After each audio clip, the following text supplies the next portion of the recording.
Hello students, आज हम करेंगे क्वेश्चन नंबर 3 चैप्टर नंबर 3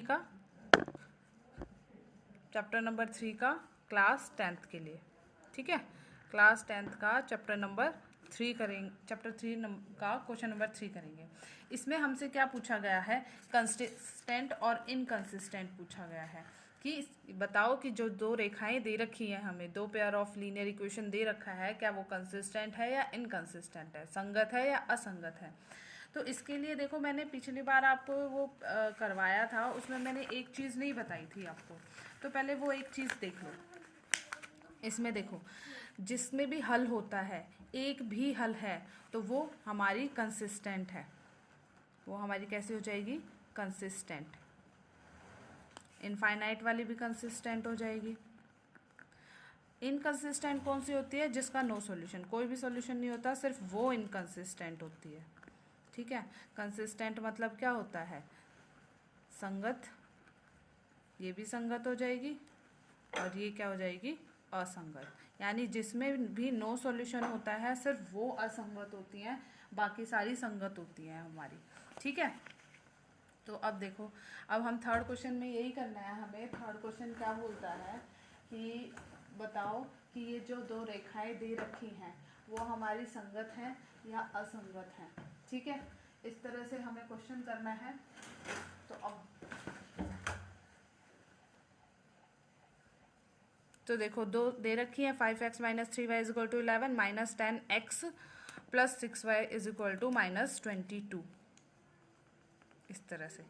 ठीक है, एक बात और ध्यान रखनी है आपको इस क्वेश्चन में, जो हमारी जनरल इक्वेशन होती है a1x + b1y + c1 = 0, a2x + b2y + c2 = 0।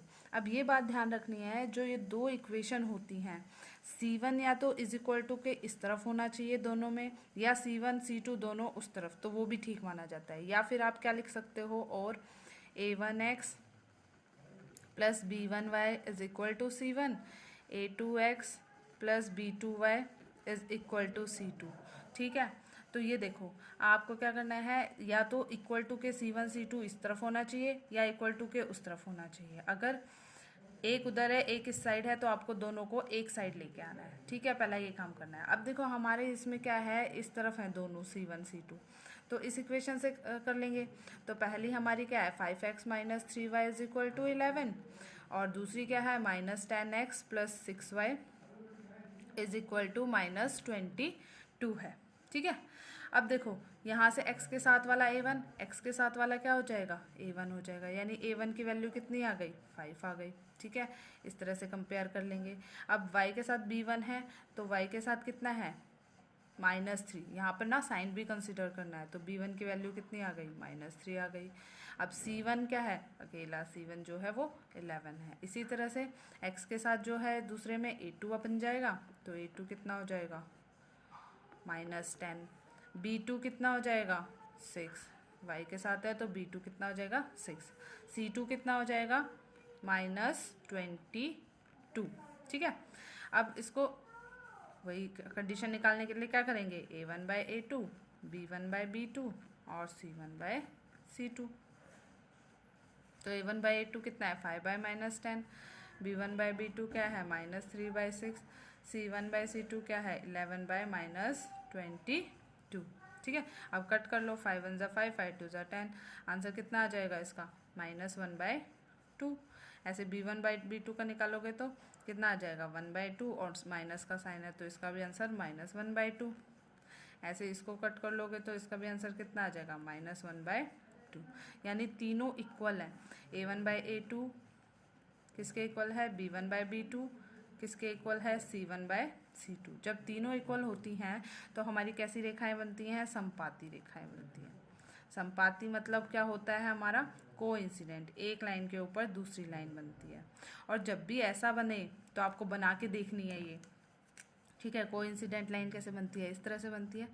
यानी दोनों के बहुत सारे सॉल्यूशन होते हैं, तो कितने हल होंगे, अनेक हल। और जहाँ एक भी हल हो जाए वो कैसी होती है, कंसिस्टेंट। कैसी होती है, कंसिस्टेंट।